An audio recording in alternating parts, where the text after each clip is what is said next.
Hello there and welcome to yet another episode of The Public Opinion with me, Marshall Mudo.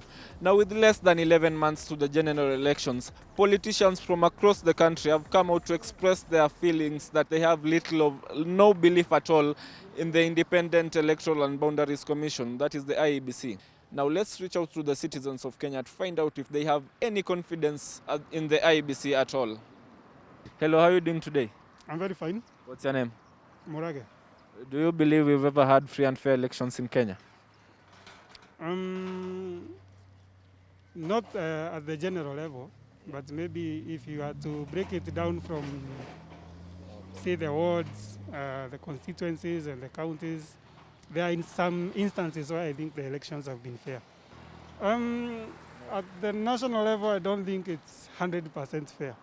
No, because you can actually maybe get to remember or maybe reminisce whatever happened back in 2017, 2018.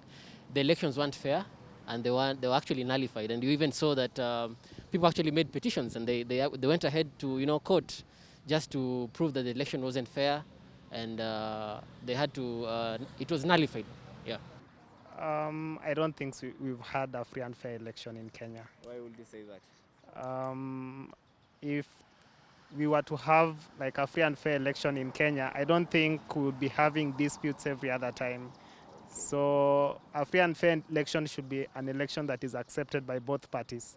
If one party feels that they are not satisfied with the results, then that means that election is questionable. Okay. Not really, but this once upon a time, that was in Kibaki's era. Yeah, it's only when we had free and fair elections. Which year exactly? Okay, can't remember the year, but when Kibaki was running for the president's seat. For the first time? Yeah, for the first time. I believe, but according to the arrangement of the IBC towards the election. It's a tricky question, but if at all we have never heard, we are heading there.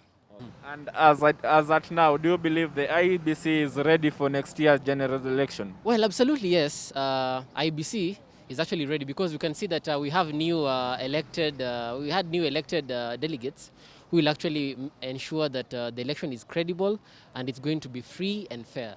Yeah. IEBC has never been ready for any elections.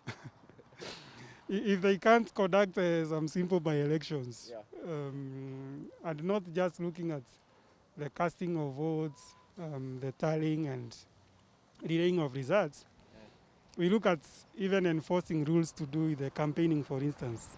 They have been violated. People start campaigning even before elections are declared.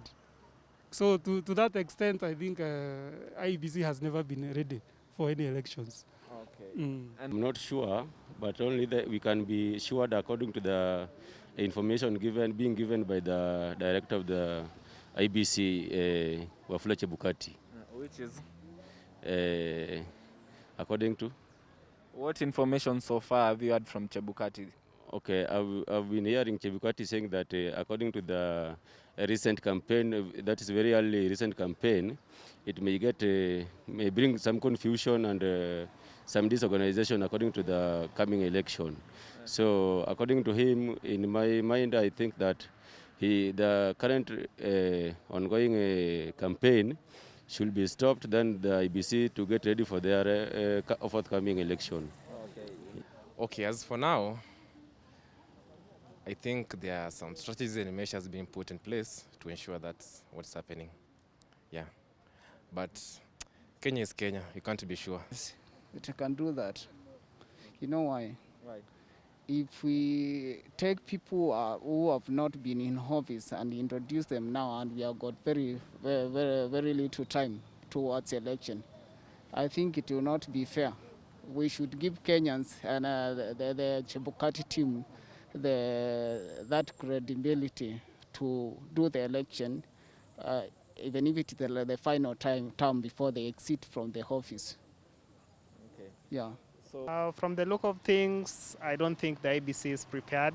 I believe there's a lot that needs to be done because you see, this is going to be a national election. It's not going to be a by-election. A national election is something that is of public interest. And as you can see right now, the IEBC is not properly constituted. The number of commissioners is not the recommended. So I don't think they are ready. Should the elections be postponed? Not really. We need some change. So no need of election be postponed because we already know results can either go this way or that way. Because as per now, the political tension which is going around is that it's either Ruto or Raila. So we can't help it. We wait for the people to say and decide. No.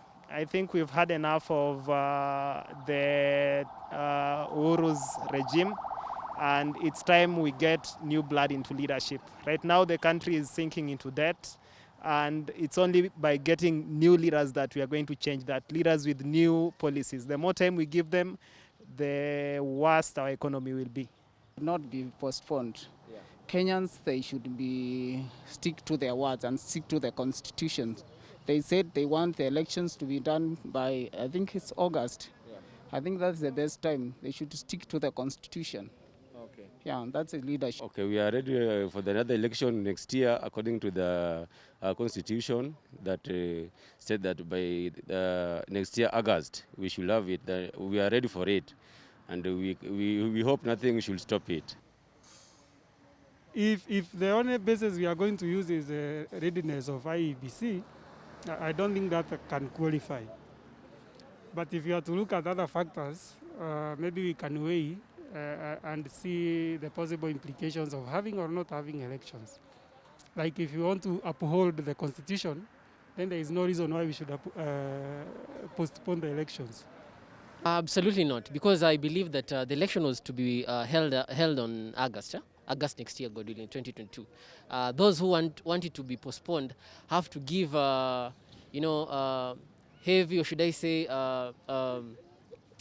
they have to give something that is actually substantial to substantiate that the election is not to be held next year. Various reasons, maybe they can actually talk of COVID, but Mutai Kagwe, the CS of Health, actually said that the election won't actually interfere with the COVID because COVID, as per now, it has actually been curbed, and it is, yeah. On regards to voter registration and voter education, let's find out if any of them has an idea if IEBC has been conducting any voter registration or voter education. Not yet. But we are ready. We are ready. Kenyans are ready. As for now, I've not officially had IEBC doing campaigns, reaching to the citizens, educating them like they used to be. So I can say the management might be down at around IEBC. Okay, I had, I'm not sure about that. I've not had it. You've not had any message from IEBC at all? Oh, I've not. Not the current commission. So in terms of sensitization as far as the 2022 elections goes, I don't think there has been any sensitization. Personally, I've not heard of any. Yeah. There was last week we had voters sensitization, and there's some leaders in Kakamega who were actually pleading and telling guys to come out and get the voters card, get yourself registered so that you get to exercise your right, your democratic right as a Kenyan. No. As far as I'm concerned, there's nothing going on in preparation of for the 2022 elections. Not even voter education? Not even voter education. Okay, thank you. Now that has been it from us this week. Until next week, stay tuned, keep it Herman Manyora, and please remember to subscribe. Thank you.